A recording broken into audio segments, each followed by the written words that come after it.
Jizzax viloyati Sharof Rashidov tumanida joylashgan 32 sonli Jasorat maktabining tantanali ochilish marosimi o'tkazildi. Tadbirda viloyat hokimi vazifasini bajaruvchi Ulug'bek Mustafoyev, viloyatimiz keng jamoatchilik vakillari, maktabgacha va maktab ta'limi bo'limi mutasaddilari, mahalla faollari, o'quvchilar, ularning ota-onalari hamda mehmonlar ishtirok etishdi. Tantanali ochilish marosimini viloyat hokimi vazifasini bajaruvchi Ulug'bek Mustafoyev ochib, ushbu harbiy vatanparvarlik yo'nalishidagi Jasorat maktabining tashkil etilishi yosh avlod uchun katta ahamiyatga ega ekanligini ta'kidladi.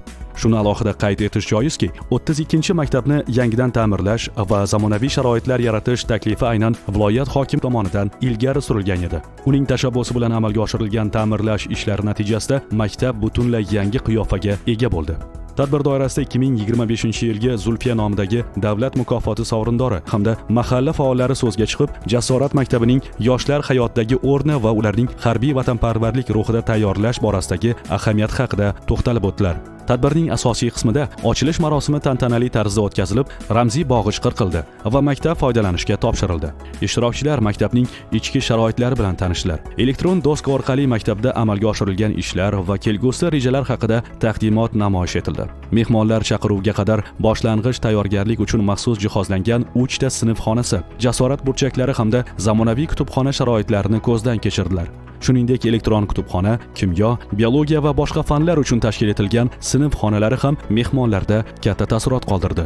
Maktab hovlisida amalga oshirilgan qurilish va sanitar-gigiyenik sharoitlar ham yuqori baholandi. Tadbir ishtirokchilari Yashil makon loyihasi doirasida tashkil etilgan ota-onalar bog'i bilan tanishib, mazkur hududga mevali va manzarali daraxt ko'chatlari ekdilar.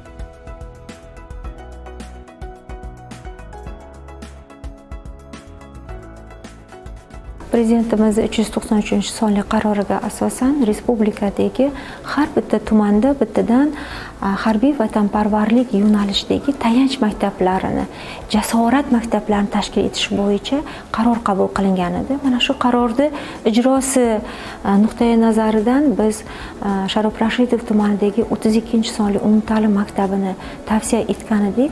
Sababi bu maktabda birinchidan salohiyati, tumandagi o'rni, umuman viloyatdagi, respublikadagi o'zining o'rni borligi sababli mana shu yerdagi kadrlarimizning bugungi kunda siyosatini, islohotlarini to'g'ri qabul qilayotganligi va shu bilan birgalikda mana shu yerdagi ota-onalarimizdan tashabbus chiqqanligi uchun ham ayni mana shu maktabni biz tayanch maktabi deb qabul qildik va bu yerda juda qisqa muddatda, ya'ni 45 kun, 2 oyning ichida maktabni butunlay ham tashqi qiyofasini, ham ichki qiyofasini, infratuzilmasini shu bilan birgalikda mana shu yerdagi mazmunni ham yaxshilashga, yangilashga harakat qildik.